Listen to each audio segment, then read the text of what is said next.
Chapter 1. The Seat of the Trouble. The educated Negroes have the attitude of contempt toward their own people because in their own as well as in their mixed schools, Negroes are taught to admire the Hebrew, the Greek, the Latin, and the Teuton, and to despise the African. Of the hundreds of Negro high schools recently examined by an expert in the United States Bureau of Education, only 18 offer a course taking up the history of the Negro, and in most of the Negro colleges and universities where the Negro was thought of, the race is studied only as a problem or dismissed as of little consequence. For example, an officer of a Negro university, thinking that an additional course on the Negro should be given there, called upon a Negro doctor of philosophy of the faculty to offer such work. He promptly informed the officer that he knew nothing about the Negro. He did not go to school to waste his time that way. He went to be educated in a system which dismisses the Negro as a non-entity. At a Negro summer school 2 years ago, a white instructor gave a course on the Negro using for his text a work which teaches that whites are superior to blacks. When asked by one of the students why he used such a textbook, the instructor replied that he wanted them to get that point of view. Even schools for Negroes, then, are places where they must be convinced of their inferiority. The thought of the inferiority of the Negro is drilled into him in almost every class he enters and in almost every book he studies. If he happens to leave school after he masters the fundamentals, before he finishes high school or reaches college, he will naturally escape some of this bias and may recover in time to be of service to his people. Practically all of the successful Negroes in this country are of the uneducated type or of that of Negroes who have had no formal education at all. The large majority of the Negroes who have put on the finishing touches of our best colleges are all but worthless in the development of their people. If after leaving school they have the opportunity to give out to Negroes what traducers of the race would like to have it learn, such persons may thereby earn a living at teaching or preaching which have been taught, but they never become a constructive force in the development of the race. The so-called school, then, becomes a questionable factor in the life of this despised people. As another has well said, to handicap a student by teaching him that his black face is a curse and that his struggle to change his condition is hopeless, is the worst sort of lynching. It kills one's aspirations and dooms him to vagabondage and crime. It is strange, then, that the friends of truth and promoters of freedom have not risen up against the present propaganda in the schools and crushed it. This crusade is much more important than the anti-lynching movement because there would be no lynching if it did not start in the classroom. Why not exploit, enslave, or exterminate a class that everybody is taught to regard as inferior? To be more explicit, we may go to the seat of the trouble. Our most widely known scholars have been trained in the universities outside of the South. Northern and Western institutions, however, have had no time to deal with matters which concern the Negro especially. They must direct their attentions to the problems of the majority of their constituents, and too often they have stimulated their prejudices by referring to the Negro as unworthy of consideration. Most of what these universities have offered as language, mathematics, and science may have served a good purpose, but much of what they've taught as economics, history, literature, religion, and philosophy is propaganda and cant that involved the waste of time and misdirected the Negroes thus trained.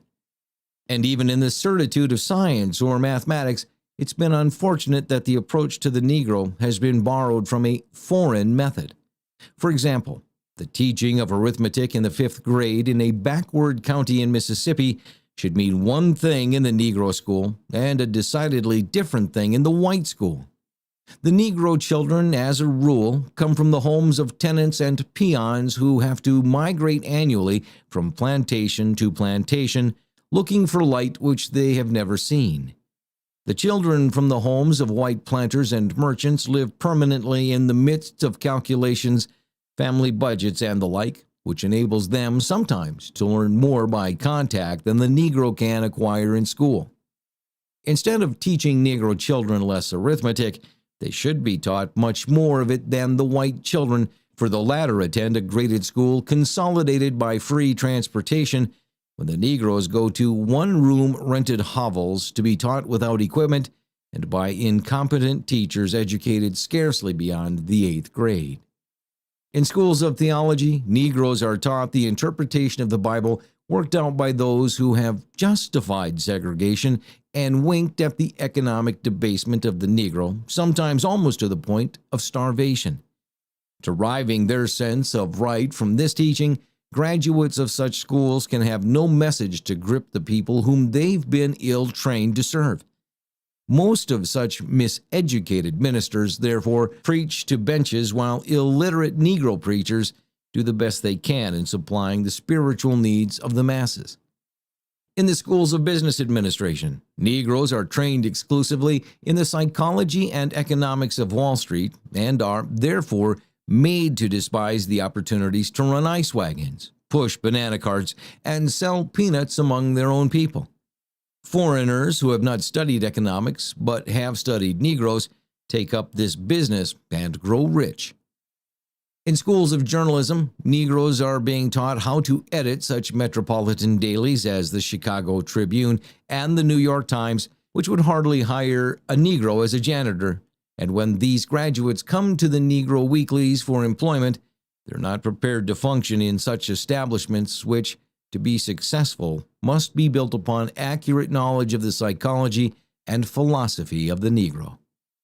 When a Negro has finished his education in our schools, then, he has been equipped to begin the life of an Americanized or Europeanized white man, but before he steps from the threshold of his alma mater, he is told by his teachers that he must go back to his own people, from whom he has been estranged by a vision of ideals, which, in his disillusionment, he will realize that he cannot attain. He goes forth to play his part in life, but he must be both social and bisocial at the same time. While he is part of the body politic, he is, in addition to this, a member of a particular race to which he must restrict himself in all matters social. While serving his country, he must serve within a special group.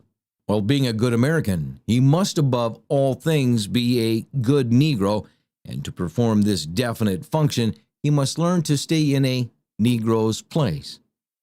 For the arduous task of serving a race thus handicapped, however, the Negro graduate has had little or no training at all. The people whom he has been ordered to serve have been belittled by his teachers to the extent that he can hardly find delight in undertaking what his education has led him to think is impossible. Considering his race as blank in achievement, then he sets out to stimulate their imitation of others. The performance is kept up a while, but like any other effort at meaningless imitation, it results in failure. Facing this undesirable result, the highly educated Negro often grows sour. He becomes too pessimistic to be a constructive force and usually develops into a chronic fault finder or a complainant at the bar of public opinion. Often, when he sees that the fault lies at the door of the white oppressor whom he is afraid to attack, he turns upon the pioneering Negro who is at work doing the best he can to extricate himself from an uncomfortable predicament. In this effort to imitate, however, these educated people are sincere. They hope to make the Negro conform quickly to the standard of the whites and thus remove the pretext for the barriers between the races. They don't realize, however, that even if the Negroes do successfully imitate the whites, nothing new has thereby been accomplished.